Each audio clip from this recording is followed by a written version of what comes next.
Kahit sa simpleng, halimbawa, simpleng sakit na lang. Yun yung budget talaga na din. Na-estimate po ba ninyo, Mr. President, na talaga namang hindi na realistic naman yung 1,700. Siguro po nung 1950 siguro, baka sakaling mataas pa po ang mataas pa po ang yung 1,700 po para sa aso hindi pa po sapat eh. Itong pinag-uusapan po natin, Mr. President, Your Honor, tao po mga tao po ito eh. I hope the good senator from San Juan is still available for a few questions. Anytime, coming for you, Senator Marcoleta. Salamat po, Mr. President. Wala naman pong debate na kailangan talagang hanggat maaari ay sapat ang pondo ng PhilHealth para mapaglingkuran ang ating mga kababayan, lalong-lalo na po yung nasa panig ng kahirapan. Ngunit dahil po sa experience natin sa PhilHealth, sa kanilang pamamaraan kung paano itaguyod ang kanilang mandato, ay hindi naman sila makapagbibigay sa atin talaga ng magandang record. Unang-una na po ay halimbawa po yung konsulta package, Mr. President. Magkano po ba yung konsulta package ngayon, Mr. President?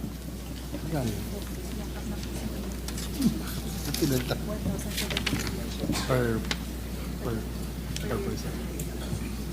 Mr. President, itong konsulta package, yung maganda tinanong nyo, pinalitan na po nila yung pangalan, naging Yakap Caravan na. It's about 1,700 ang budget po per person, Mr. President. Magkano po, Mr. President? 1,700 pesos.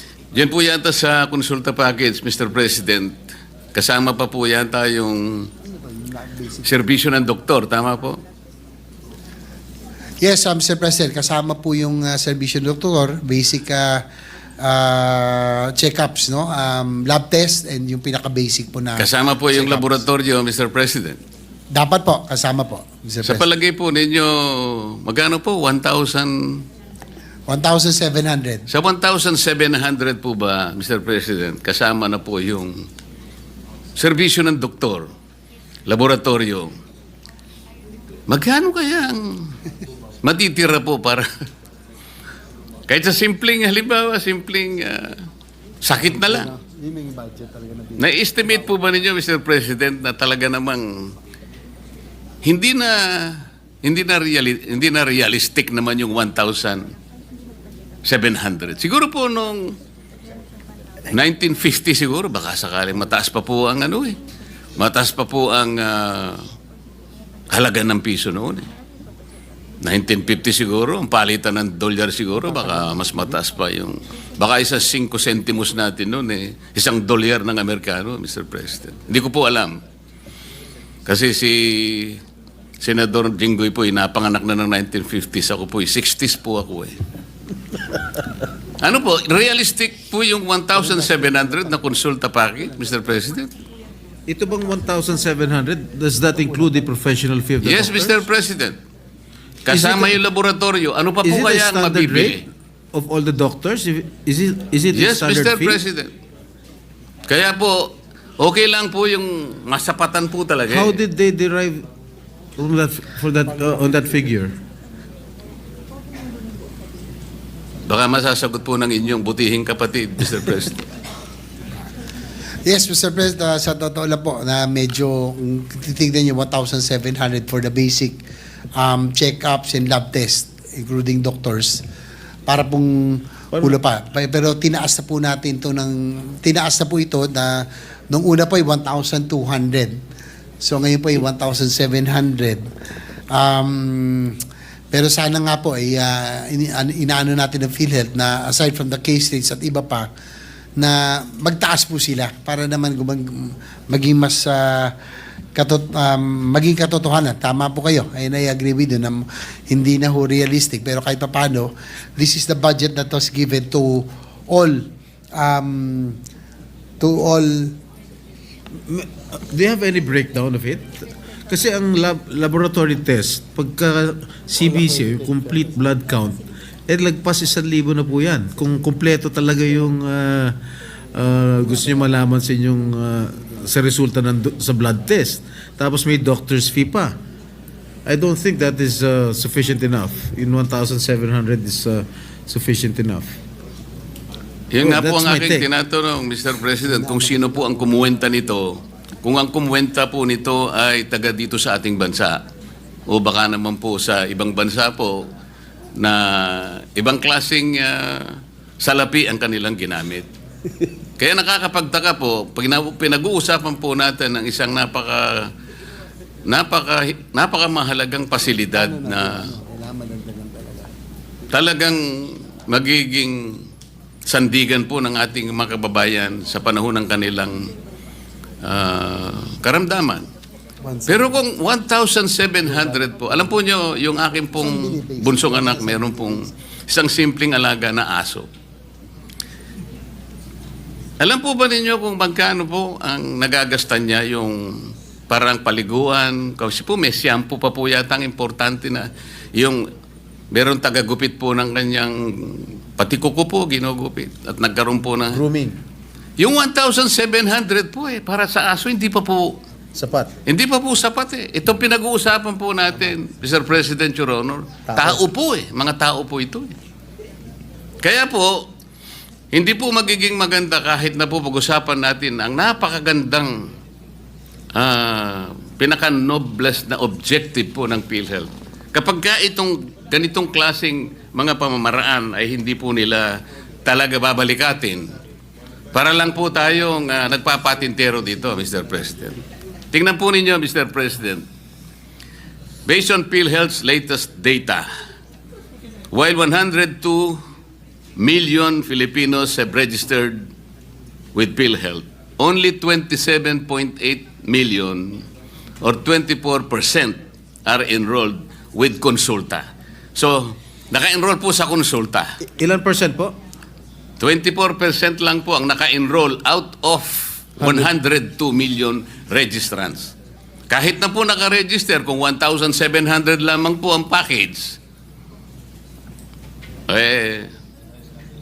baka po sa daga pwede po ito, Mr. President. Hindi, gusto ko lang po malaman kung kanino po galing yung 1,700 pesos per package. Kung PhilHealth ba? Sino ba?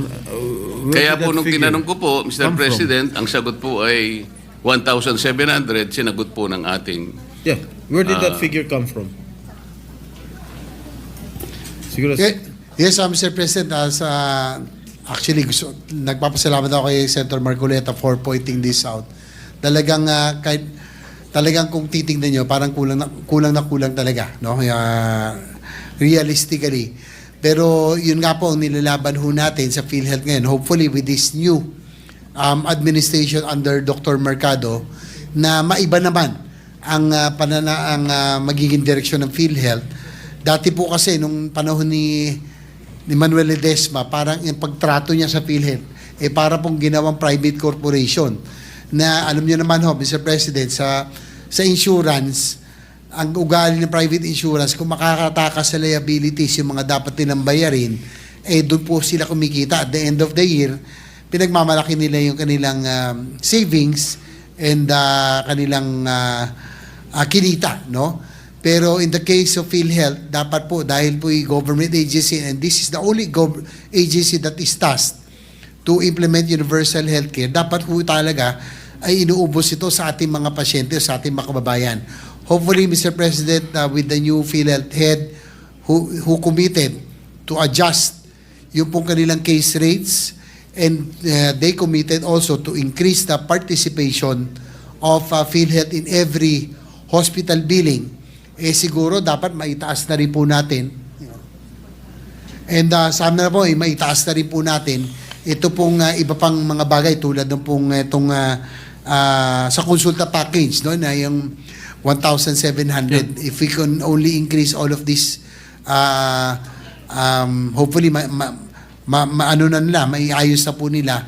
Sabay nung nga cases ay mas malaking bagay po, Mr. President. Kailan po umupo yung bagong head, Mr. President, ng PhilHealth na sinasabi po ninyo?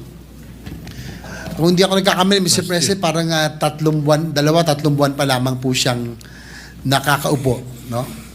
Or bandang June, no? Hindi po, palagay ko, 1 taon na po siya nakakaupo tagal na. mula nang palitan niya si Ledesma. Ledesma. Wala pa, no? For the record po, Siguro ano pa, siguro March or April ho, Mr. President. Kasi nung kamakailan nandito pa si Ginoong Ledesma nung huling budget hearing na naging mainit pa nga yung ating deliberation on the floor, no? Nung nandito siya sa aking pagkakalam. Sa bandang Marso yata or February or March nung nakaupo si Dr. Mercado, Mr. Yeah, President. again, with the permission of Senator Marcoleta, where did those figures come from, itong 1,700? Did it come from PhilHealth? Ito sa konsulta package. Yes, Your Honor, Mr. President. That It came from PhilHealth. PhilHealth. Alright. sa mga kapatid, mahigit na po siyang kalahating taon na siya ang head po ng PhilHealth, Mr. President. Tama po, Mr. President. Halos kalahating taon na pala.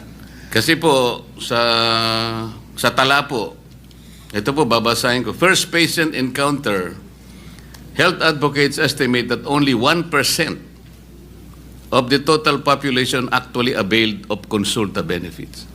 1% pa lamang po, Mr. President, ang nakabenepisyo na po sa, ewan ko po kung paano na benefit sa 1,700. Pero 1% lang po, Mr. President. So kung 1%, ilan po yung pasyente na yun? O isa 115 million po tayo. 100,000 lang po siguro ang na-benefit. O baka hindi, mahina po tayo No, out sa of the kwenta. 100 million, you mentioned earlier, 24% lang yung nag-avail ng konsulta package. 100,000 lang. Ganun po. Ganun po ang kaawa-awang kalagayan ng PhilHealth. Tayo pong lahat gustong sumuporta eh. Kung kinakailangan pong lahat na po ng kayamanan ng Pilipinas, ibigay na po natin sa PhilHealth. Ngunit kailangan po namang ito ay talagang ayusin para sa ganon yung perang ibibigay at ipagtitiwala sa kanila, mapakinabangan po ng nangangailangan. Yun lang naman po yung pakiusap. Isa pa po, Mr. President, katakot-takot na corruption po sa PhilHealth. Tingnan na lamang po ninyo kung bakit nawawaldas. Ginawa pong milking cow ang PhilHealth nung kami po ay inimbestiga namin yan. Lahat po, hindi ko naman po nilalahat ang mga healthcare institutions. Ngunit sa dami po ng bilang na talagang dinisiplinahan ng PhilHealth, halos lahat po. Kunwari po, na-admit ang isang pasyente. 2 days lang pong nag-admit. Gagawin pong 7 days o kaya 10 days. Para sa ganun po ay singilin sa PhilHealth at paghahati-hatian po yung kanilang nakulimbat. Minsan naman po ang sakit ay hindi naman malala. Sipon. Gagawin pong pulmonya. Isip-isipin po ninyo yung gagawin nila. Ito pa po yung panghuli. Para naman po natapos na po ako. Magkano po ba yung ano yung tawag doon? Thermodialysis, Mr. President Juro. Magkano po ba yung nagagastos natin sa isang sesyon ng Magkano per 3,000? hemodialysis? Magkano? Mga 3,000. Mga 3,000. 63 na ngayon? Ganun? Mahal na. 63 na? Your Honor, Mr. President, sa huli pong itong latest, nasa 6,350 na per session. Per Your Honor. session? Ang Dati po nasa binabasa, 3,000 lang eh. Pero Per ngayon, session or per cycle? per session? Per session, Your Honor, Mr. President. So one day? 6,000? 6,350. So how can the... kaya ko po afford that? tinatanong, Mr. President, may palagay po ako ng pinagbasihan po ninyo ng inyong sagot, Mr. President, Your Honor, ay itong nakuha ko pong post dito sa social media. Ito babasahin ko lang po sapagkat nakuha ko lang po. Marcos Legacy. Dialysis, sagot na ni PBBM sa pamamagitan ng PhilHealth. Lahat tayo ay miyembro at kabahagi nito. Ngayon po, sabi niya, second post, BBM Youth Movement, libre na ang dialysis. sa halagang 6,350 bawat hemodialysis session, sagot ng PhilHealth hanggang 156 sessions sa buong taon. Ang tanong ko po, sino na naman po ang kumuwenta noong 6,350? Kasi po kanina, yung konsulta, nagtataka na rin po ang ating presiding officer kung sino ang kumuwenta ng 1,700. Saan po kinuha yung 6,350? Your Honor, Mr. President, dapat po sana under the UAC law, meron po tayo tinatawag na HTAC, no, yung Health Technology Assessment Council, na ito po ay mga panel of experts, no, mga spesyalista, na sila po dapat nagde-determine kung ano po yung mga anything technical, sila po dapat ang tinatanong. So siguro yan ang dapat natin malaman din kung sakaling magkaroon ng budget hearings o anumang hearings na nandito po ang PhilHealth, kung paano Mr. ho nila nakuha yung pong amount na 6,350 per session. Dahil ang pagkakaalam ko kamakailan, dati ay nasa 4,000 pesos lamang per session. So, nagulat din ako na medyo tumaas na ng 6,350 from about 4,000 pesos. Your Honor. Mr. if I may- President, if kasi I may, po- dun sa 6,000 pesos, is that a government-owned hospital or private? 6,000. Any po, Mr. President, it's a government hospital or any private hospital as long as it's PhilHealth accredited, Your Honor. Hindi, kasi I just called up my brother who is undergoing dialysis. Tinanong ko lang kung magkano yung per session. Ang sinabi niya, 10,000. Well, it's in a private hospital. Ako naman po, Mr. President, nagtanong-tanong po ako, ang nakukuha ko 500 to 600 pesos. Kasi per session. per session po. Kasi kung 156 sessions per year, yung 6,350, halos 1,000,000 po yun sa isang taon. Ang budget po ng PhilHealth sa dialysis is 20 billion. Sa mga katwid, kung ito po ang batayan na halaga, 6,350, 20,000 patients lang po ang kakasa sa 20 billion. Magkano po ba ang isang dialysis machine, Mr. President? Between 600 to 700, 600 to 800 pesos. Kinuwenta ko na lamang po sa 500, na yun po yung nakukuha ko pong feedback sa mga nagpapadialysis. Hindi po dapat 20,000 ang magiginabang, tinaas na naman po nila. At the very least, Mr. President, 240,000 ang dapat makinabang. Ito na naman po, pag hindi nyo binantayan, this is again a possible source of corruption.